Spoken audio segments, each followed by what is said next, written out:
이 시간에는 베드로전서 2장 18절에서 25절의 말씀으로 강해를 시작하겠습니다.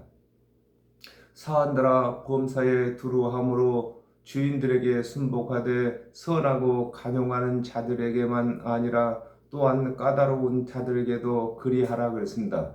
이 말씀의 뜻을 알아보겠습니다. 에베소서 6장 5절에 종들아 두려워하고 떨며 성실한 마음으로 육체의 상전에게 순종하기를 그리스도께 하듯 하며 그랬습니다. 육의 상전들에게 순복하되 영의 상전이신 그리스도께 하듯 할 것을 일컬어 사한들아 범사에 두려워함으로 주인들에게 순복하라고 하는 것입니다. 육의 상전을 가지고 영의 상전을 설명하고 있는 것입니다. 히브리서 3장 5절에서 6절에 또한 모세는 장래에 말할 것을 증거하기 위하여 하나님의 온 집에서 사환으로 충성하였고 그리스도는 그의 집 맡은 아들로 충성하셨으니 우리가 소망의 담대함과 자랑을 끝까지 잡으면 그의 집이라 그랬습니다. 육의 사환을 들어 영의 사환을 설명하고 있는 것입니다. 성경은 모두 다 육적인 사건을 가지고 영적인 복음을 설명하고 있는 것입니다. 요한복음 1장 45절에 빌립이 나다레를 찾아 이르되 모세가 율법에 기록하였고 여러 선지자가 기록한 그 일을 우리가 만났으니 요셉의 아들 나사렛 예수니라 그랬습니다. 육의 주인이 선하고 간용하는 주인이 있고 또 까다로운 주인이 있는 것과 같이 하나님의 말씀은 믿는 자들의 주인인데 은혜의 믿음의 말씀과 율법의 행위의 말씀이 있는 것을 일컬어 순복하되 선하고 간용하는 자들에게만 아니라 또한 까다로운 자들에게도 그리하라고 하는 것입니다. 하나님의 언약은 하나님의 말씀이시고 또한 하나님은 우리의 상전이십니다. 그러므로 하나님의 언약 중에는 은혜의 믿음이 있고 또한 까다로운 율법의 행위가 있는 것입니다. 애매히 고난을 받아도 하나님을 생각함으로 슬픔을 참으면 이는 아름다우나 죄가 있어 매를 맞고 참으면 무슨 칭찬이 있으리요. 오직 선을 행함으로 고난을 받고 참으면 이는 하나님 앞에 아름다우니라 그랬습니다. 이 말씀의 뜻을 알아보겠습니다. 요한복음 3장 16절에 하나님이 세상을 이처럼 사랑하사 독생자를 주셨으니 이는 저를 믿는 자들마다 멸망치 않고 영생을 얻게 하려 하심이라 그랬습니다.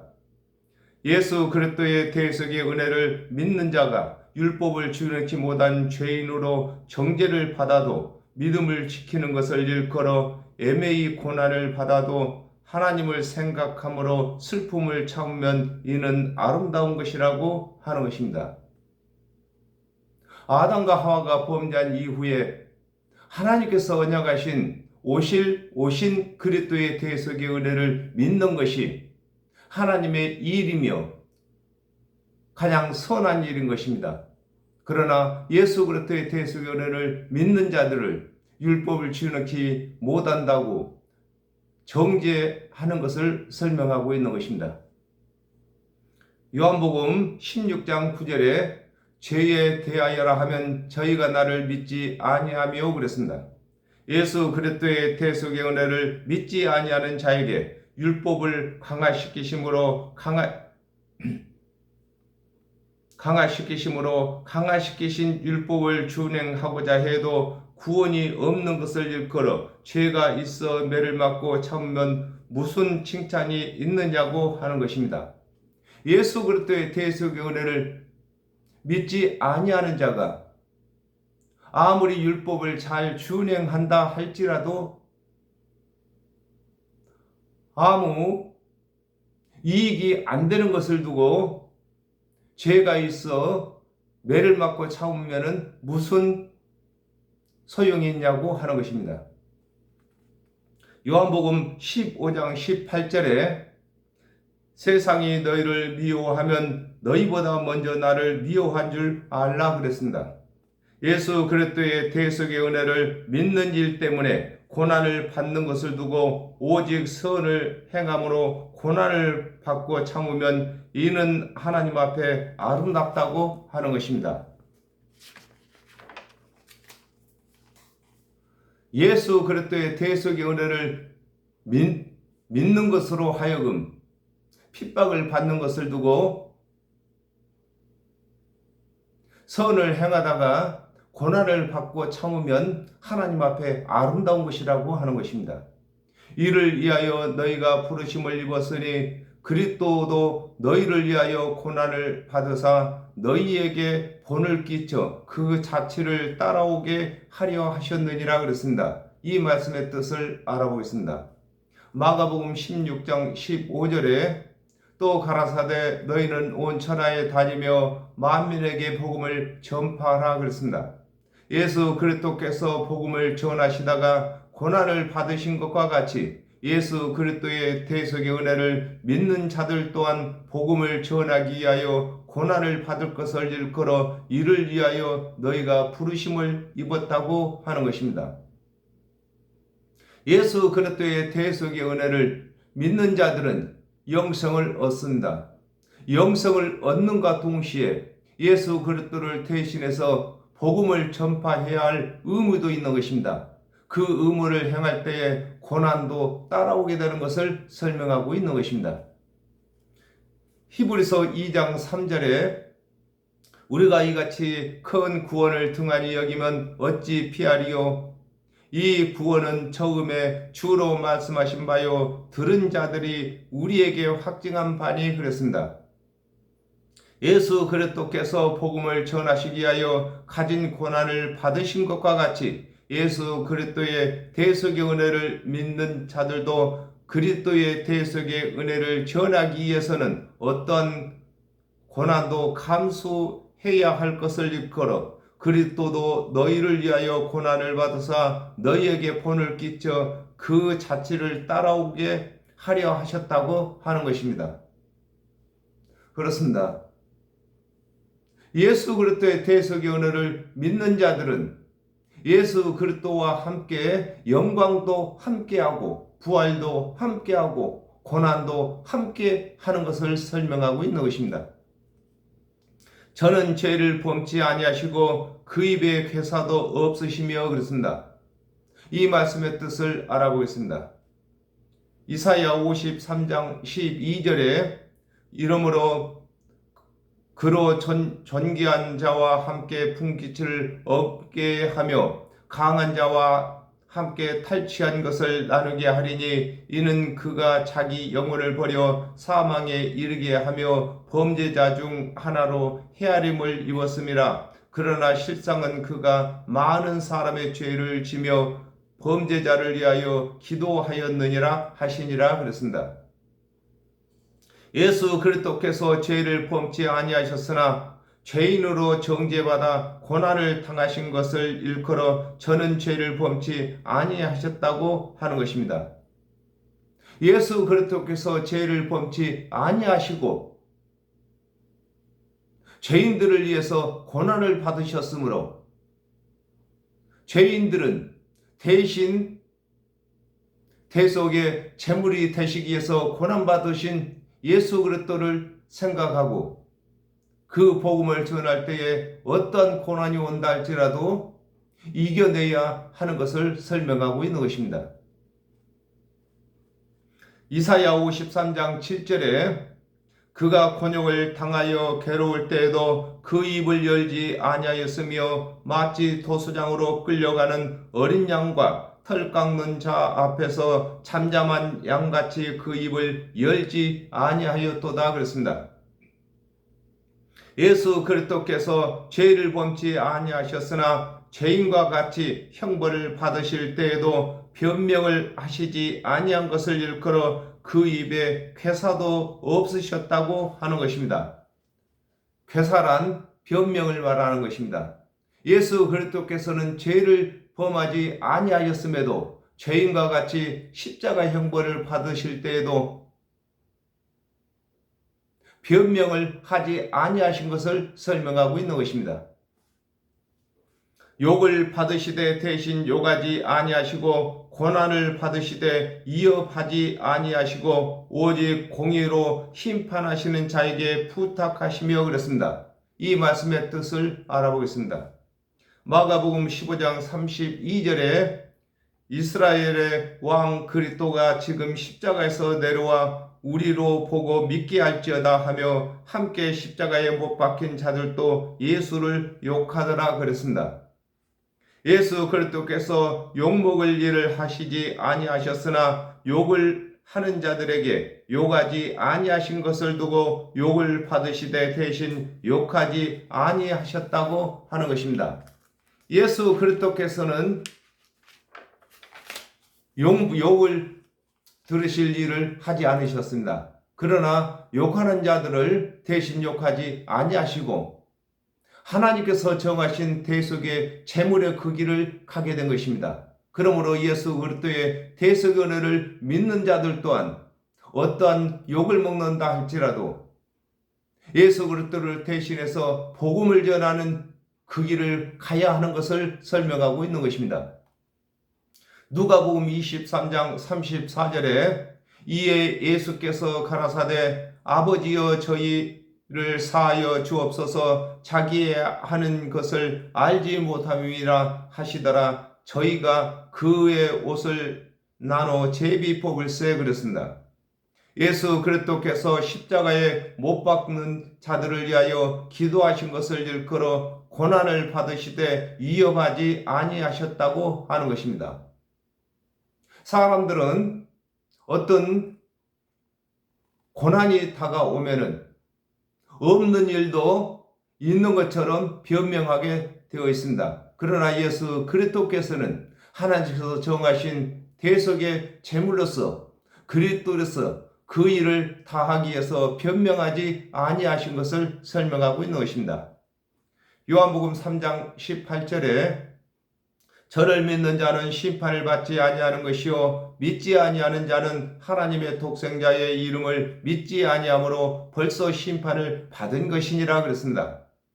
아담과 하와가 범죄한 후에 하나님의 언약대로 오신 그리스도의 대속의 은혜를 믿는 자는 구원을 받고 믿지 아니하는 자는 심판을 받는다고 정하신 하나님의 언약에 맡기시는 것을 일컬어 오직 공의로 심판하시는 자에게 부탁하셨다고 하는 것입니다. 하나님은 공의이십니다. 또 공평이십니다. 그러므로 하나님께서는 그리스도의 대속의 은혜를 언약하시고 믿는 자는 구원을 받고 믿지 아니하는 자는 심판을 받는 법을 정하셨으므로 하나님께 믿지 아니하는 자들을 또 예수 그리스도를 정죄하고 형벌을 가하는 자들을 하나님께 맡기신 것을 설명하고 있는 것입니다. 친히 나무에 달려 그 몸으로 우리 죄를 담당하셨으니 이는 우리로 죄에 대하여 죽고 의에 대하여 살게 하려 하심이라. 저가 채찍에 맞음으로 너희는 나음을 얻었나니 그랬습니다. 이 말씀의 뜻을 알아보겠습니다. 갈라디아서 3장 13절에 그리스도께서 우리를 위하여 저주를 받은 바 되사 율법의 저주에서 우리를 속량하셨으니 기록된 바 나무에 달린 자마다 저주 아래 있는 자라 하였음이라 그랬습니다. 예수 그리스도께서 율법의 요구를 들어주시기 위하여 십자가에서 대속의 제물로 죽으심으로 믿는 자들의 대속 제물이 되신 것을 일컬어 친히 나무에 달려 그 몸으로 우리 죄를 담당하셨다고 하는 것입니다. 예수 그리스도께서 십자가에 달리신 것은 이 세상 죄를 대신 지시기 위해서 십자가에 고난을 받으신 것을 설명하고 있는 것입니다. 로마서 4장 25절에 예수는 우리 범죄함을 위하여 내어줌이 되고 또한 우리를 의롭다 하심을 위하여 살아나셨느니라 그랬습니다. 예수 그리스도께서 대속의 제물이 되신 것은 죄인을 대신하여 죽으신 것이 되고 죽은 자 가운데서 살아나신 것은 죄인의 죄가 다 사해진 것을 입증하는 것이 되는 것을 일컬어 이는 우리로 죄에 대하여 죽고 의에 대하여 살게 하려 하심이라고 하는 것입니다.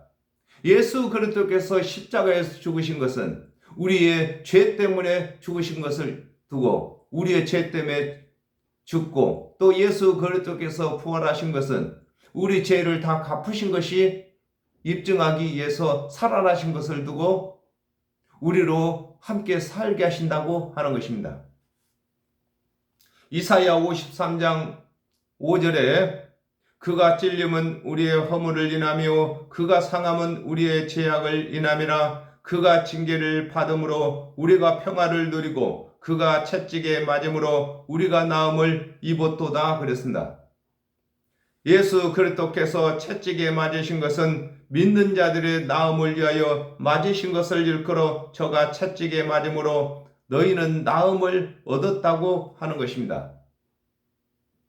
예수 그리스도께서는 죄인들의 대속제물이시기 때문에 죄인인 우리가 이 세상에서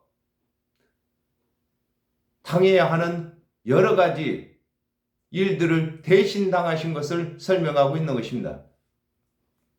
너희가 전에는 양과 같이 길을 잃었더니 이제는 너희 영혼의 목자와 감독 되신 이에게 돌아왔느니라 그랬습니다. 이 말씀의 뜻을 알아보겠습니다. 이사야 53장 6절에 우리는 다 양 같아서 그릇 행하여 각기 제 길로 갔거늘 여호와께서는 우리 무리의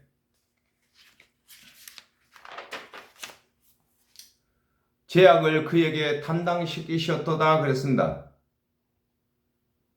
양들이 가야 할 길을 스스로 알아서 가는 것이 아니라 목자가 이끄는 대로 가는 것과 같이 아담과 하와가 범죄한 후에 목자 없는 양과 같이 각자 생각대로 살아온 것을 일컬어 너희가 전에는 양과 같이 길을 잃었었다고 하는 것입니다.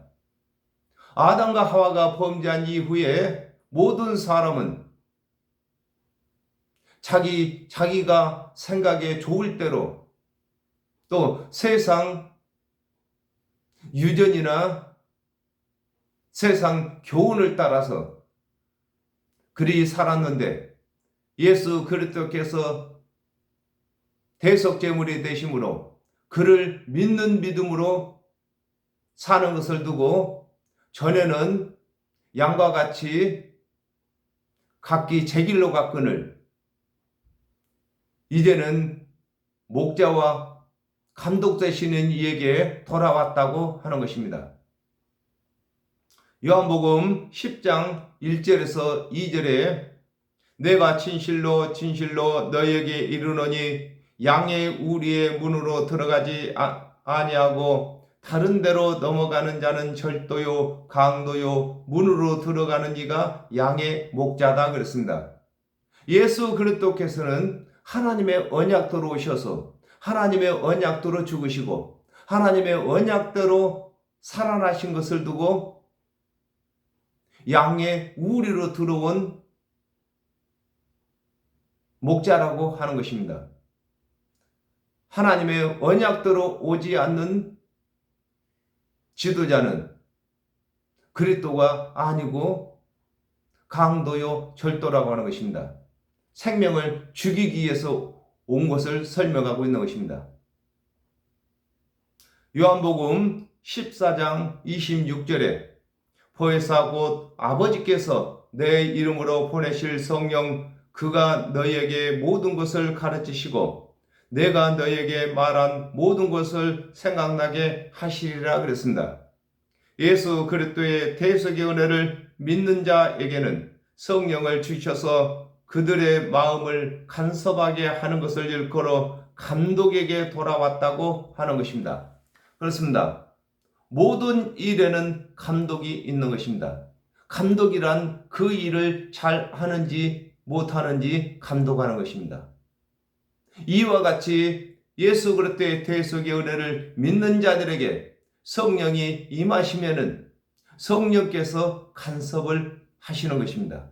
그러므로 성령의 인도하심을 따라서 일을 하는 것을 두고 감독에게 돌아왔다고 하는 것입니다.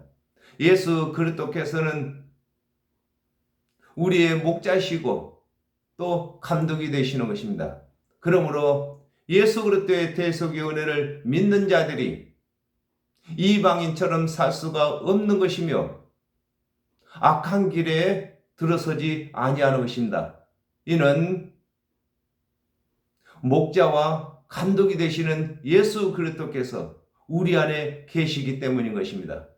그러므로 먼저 목자와 감독 되시는 이에게 돌아온 우리가, 저와 여러분이 아직도 목자와 감독 되시는 이 앞에 돌아오지 못한 이방인들을 목자와 감독 되시는 이에게 돌아오게 해야 할 일이 남아있는 것입니다.